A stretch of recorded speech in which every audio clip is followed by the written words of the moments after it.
Welcome back. Now I told you that the box is the key to this case.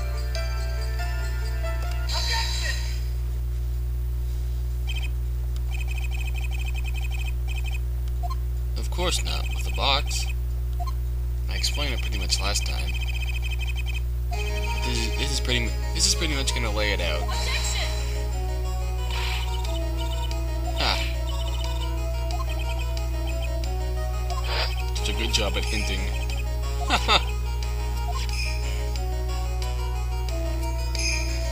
Of course, you were slumped over the box.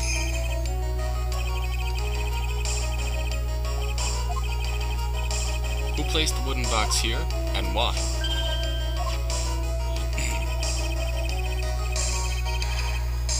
When they saw the ringmaster, they didn't see him holding the box, therefore, the box was already placed at the scene.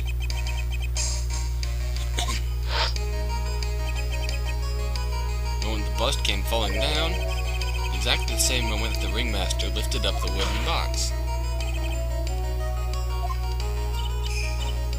That's your explanation. We'd have a direct hit. Well put. Ay, ay, ay, ay, ay, this is unbelievable. Only one way to go, and that's forward.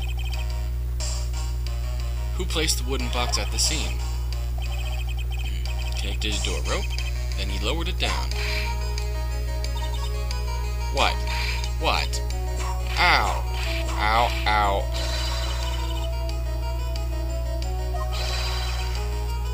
That's why the box was specially made. Remember, it was quite heavy.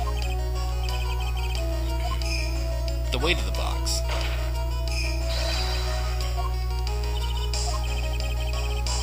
It weighs 20 pounds. Squat and then lift it up with their body. And very large.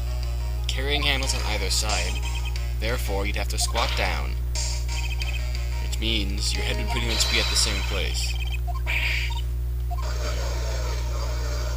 You are the one who is the fool, Von Karma. Oh hey, it's that woodpecker it's that bird that was pecking me in the head earlier. And?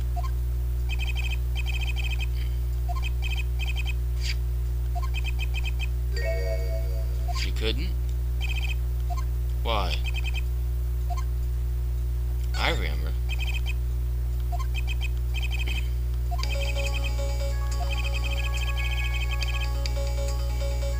You couldn't leave the lodging house by yourself, we know that.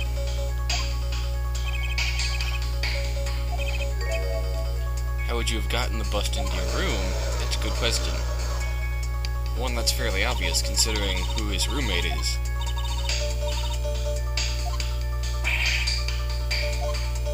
He said there was no accomplice.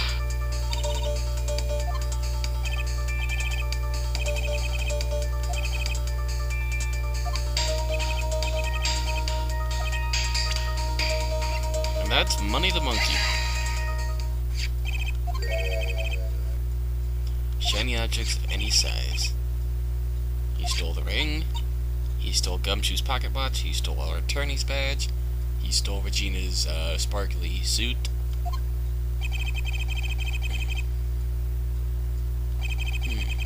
The monkey stole it on its own. Yep, money lives with Acro. Bronze isn't all that shiny. Take a look at the picture, hon.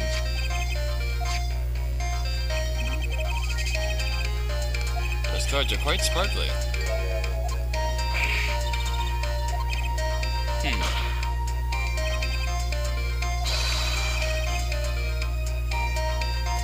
I believe we got him to admit earlier on that money could handle this. Money could handle that money could handle the bust. Where's the bust? That's the big question. We don't know. We're searching for it as we speak. If that monkey didn't steal the bust, then what happens to the case? that event, something else must have been used as the murder weapon, eh? This bust was a murder weapon, but it could have been used by accident, according to Maya.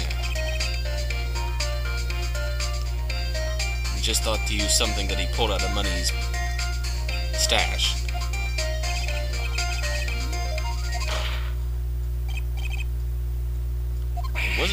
It was entirely possible. I am not a moron. Take that back, woman.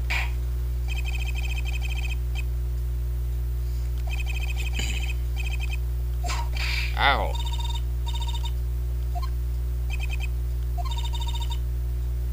Well, what would that be, hun? Ow! Your fraud of a magical client was spotted at the scene of the crime. Yes, we know Max was quote-unquote there.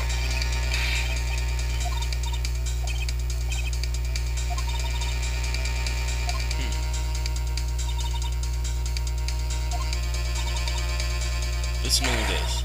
The clown saw the murderer. Who was it then? The only other... Who was it then? It was a life-size statue of the murderer. Or I should say a life-size bust of the murderer. Ow! But it does. Au contraire, mon frère. He saw Max's silhouette, but he never said anything about seeing Max. And now this case has taken a nosedive towards the end. What Mo saw was Max's bust, which was the murder weapon. Just so happened to be wearing a cloak, eh? Why you couldn't attach a cloak to the bust? Or a cloak like that could easily get snagged on the bust.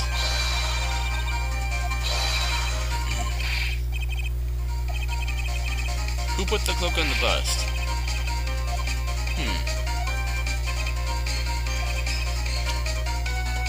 It wasn't Acro. I think it was Barry himself. It didn't happen on purpose, of course. It got snagged.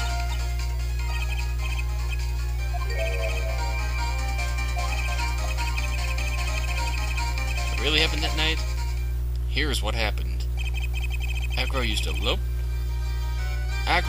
rope to lower the wooden box onto the scene.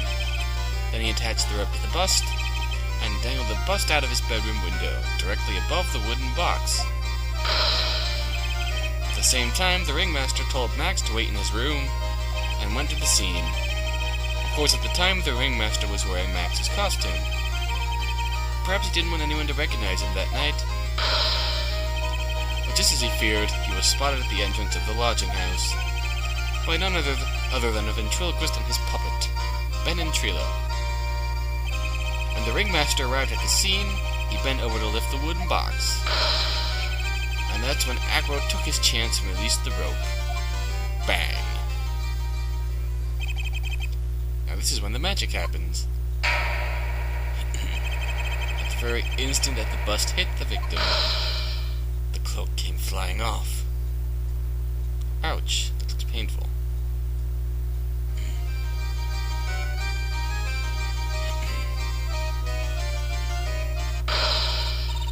What? It can't be true. We're not done yet.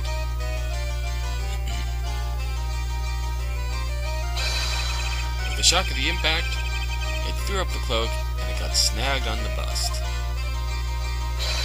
That's when a sound was heard by a witness and he took a look out of his window, aka Mo.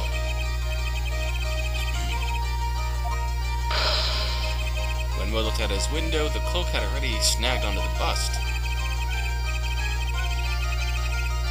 Acro pulled the murder weapon up afterwards. Of course, he had no idea that Mo saw the bust being raised with the cloak dangling on it, primarily because in his wheelchair he couldn't see out of his window.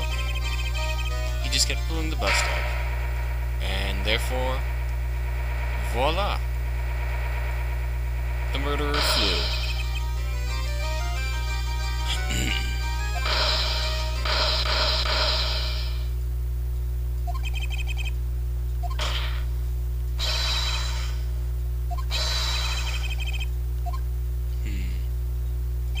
he's not broken yet.